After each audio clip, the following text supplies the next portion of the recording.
Good evening, ladies and gentlemen.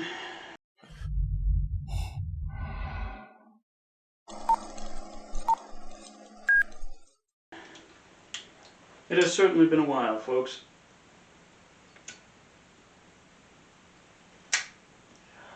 My sincerest apologies for keeping you all waiting all these months. That was not my intention. But between moving, getting my new place in order, becoming familiar with my first duty station as a second lieutenant, and enduring my first semester in law school, my life has been something like the frontal lobe of a Kennedy in Dallas, and that it's been a bit all over the place. But now that my first semester is over, I have a bit more confidence in my capacity to properly manage my time, and so I think that will translate to more reviews in the future. Now, I already made my drink. I was going to be making it here on video, but I made my drink, and I've tried to film this like 4 fucking times, but my camera hasn't worked. On another note, I got a new camera, which I don't think will bump the resolution much, but I can film them in my movie room now, which is pretty nice. And I can give you a quick panoramic of that in a moment. But here where I'm standing, something you might not know about me is that I love to mix drinks. In the past year or so, I've gotten pretty damn good at it, and now I have a little bar here. And just out of camera shot is a sufficient enough store of alcohol to the point that people have pushed me to name it. I've had a few ideas, but the one I think I've settled on is the Mea Culpa. I think that's a pretty good name. For those of you that weren't raised Catholic, it's a Latin term meaning meaning an admittance of one's faults or imperfections. And I figured, what better name for a bar? Something you may notice is that I'm not smoking a cigar today. I don't have a sufficient ventilation system to get rid of the smell of a cigar because it's a pretty potent smell. So instead I've taken to hand rolling my own cigarettes with pipe tobacco, which dissipates more quickly. I was considering just smoking a pipe for today's video, as I've been known to light a bowl now and then. But the problem with pipes is that they're a very involved smoke, to the point that keeping it lit is it has to be the entire focus of your day. So instead, this is just a lot easier. I'm not much one for regular cigarettes. They smell bad, they taste bad, and I don't do anything that tastes bad. So here I am. If you have any better names for the bar in mind, I'm not 100% set on the one that I've got there. So let me know in the comments if you have better ideas. But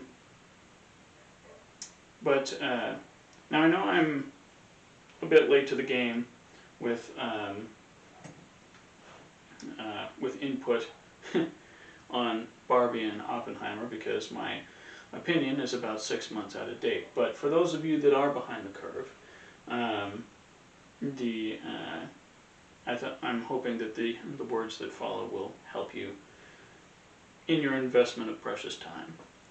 On the other hand, let me make sure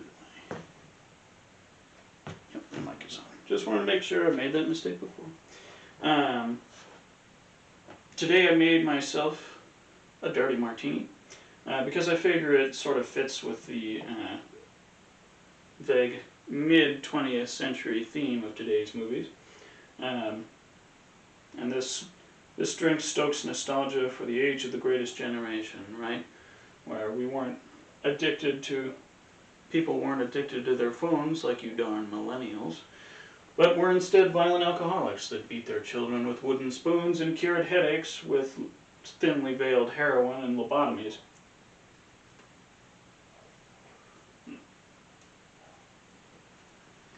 But I made this drink stirred, not shaken, in contrast to what your favorite British spy might have you believe. Because fun fact, James Bond orders a pussy drink. A martini shaken, not stirred, has the ice broken up by the process of shaking it, which in turn dilutes the drink, which is what you're supposed to avoid with a particular bar spoon. So James Bond is in fact not the man's man he seems to be, but is instead ordering little more than a watered-down glass of gin and dry vermouth, and I am instead ordering the real thing. So, sorry for the clumsy transition here. I'm still getting used to my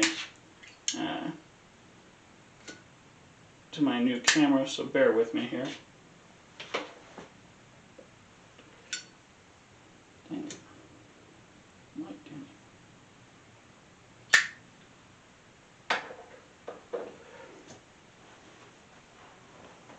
it. Okay. Now let's get down to business for like the fourth and hopefully final time. First, let's discuss Barbie, shall we?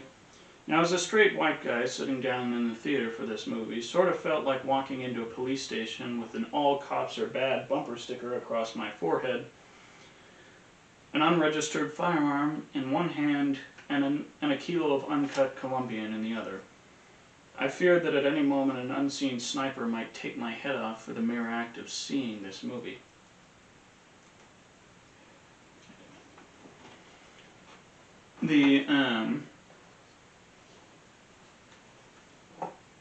Yet I am pleased to report that my concerns were largely unsubstantiated. I have to give this film immediate credit for not instantly becoming what I sort of thought it would. That is, a stiflingly low-effort affair that boiled down to little more than a "men bad, am I right" statement, followed by a prolonged 2-hour finger-wagging session about why having a penis makes you solely responsible for all the evil in the world. I want to be abundantly clear, this movie was not that.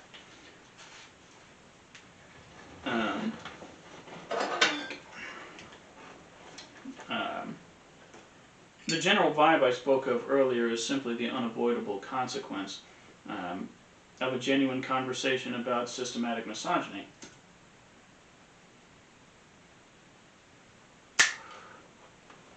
But I want to make special note that this movie managed to still convey that men ought to be part of that conversation, and rather than simply telling the film's male audience, however small it may be, to fuck off for a while at the outset and go think about war, the Roman Empire, or whatever it is we do, Barbie extends an olive branch and says, "Stick around, fellas, you should hear this too." And I respect that. And I sure as shit didn't expect it.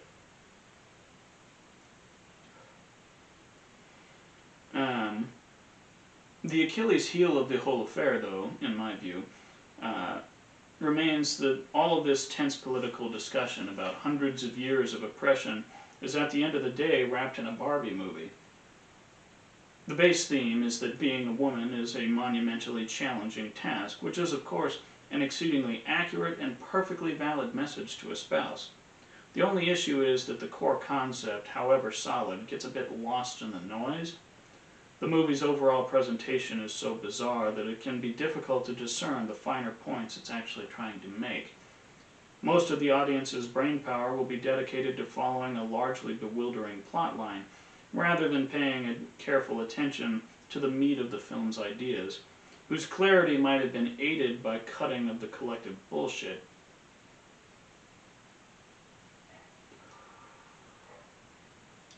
Now, I appreciate why it did have to be a Barbie movie.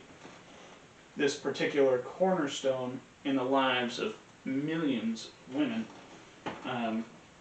has often been retroactively criticized as setting unrealistic beauty standards. So the movie acts as a kind of reclamation of the popular icon, instead as a symbol of empowerment. And I get it, I truly do. But the levels of contrivance and complexity the story operates on strike me as a touch unnecessary. And that's hampered further by the lightning-fast pace at which the whole thing is delivered. I'll give you an example. You know, like at your birthday party, you always have that one friend that pranks you by wrapping your gift in 30 layers of duct tape? Or they bury a gift card in 40,000 packing peanuts? That's what the Barbie movie left me feeling like. You know what I mean? Like we could have been blowing out candles and eating cake 20 minutes ago, but we had to have Will Ferrell in this movie for no goddamn reason. After that, there isn't much to complain about. There were some genuinely funny parts, and while there wasn't exactly any opportunities for major flexing of acting talent, Margot Robbie and Ryan Gosling are enjoyable leads, as they often tend to be.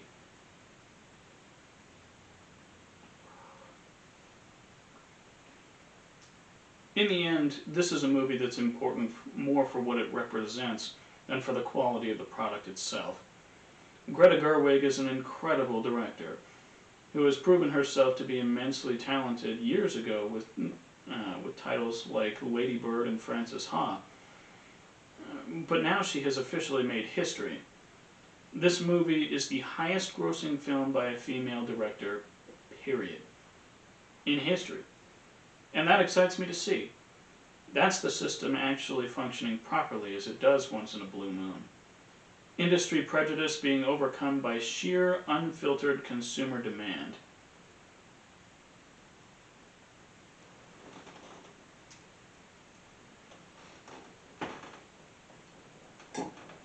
And Gerwig has then essentially bought herself the opportunity to basically do whatever she wants for the rest of time.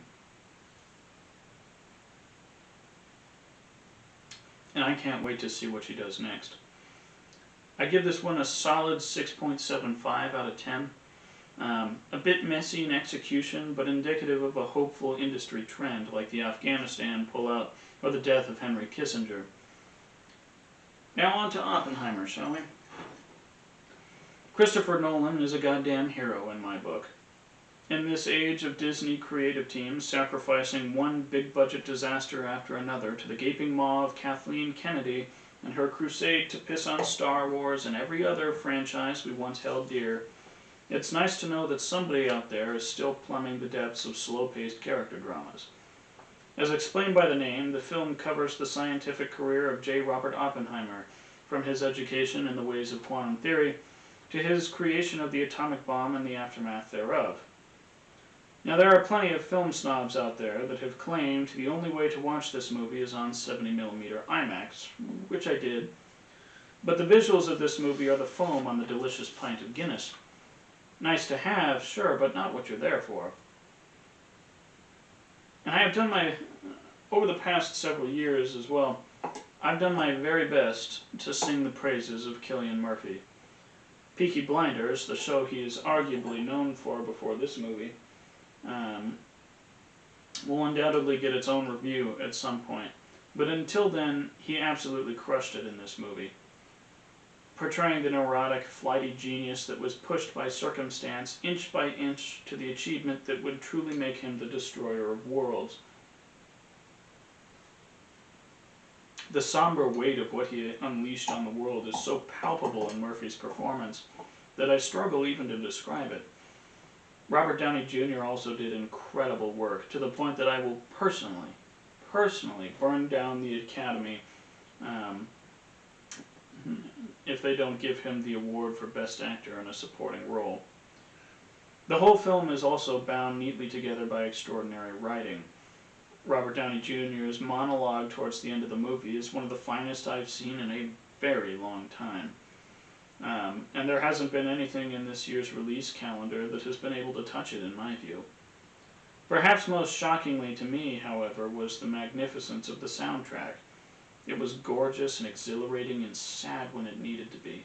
I absolutely could not have asked for anything more than the sound design. May Ludwig Göransson receive the sloppiest possible head for the rest of his days. I listen to it still.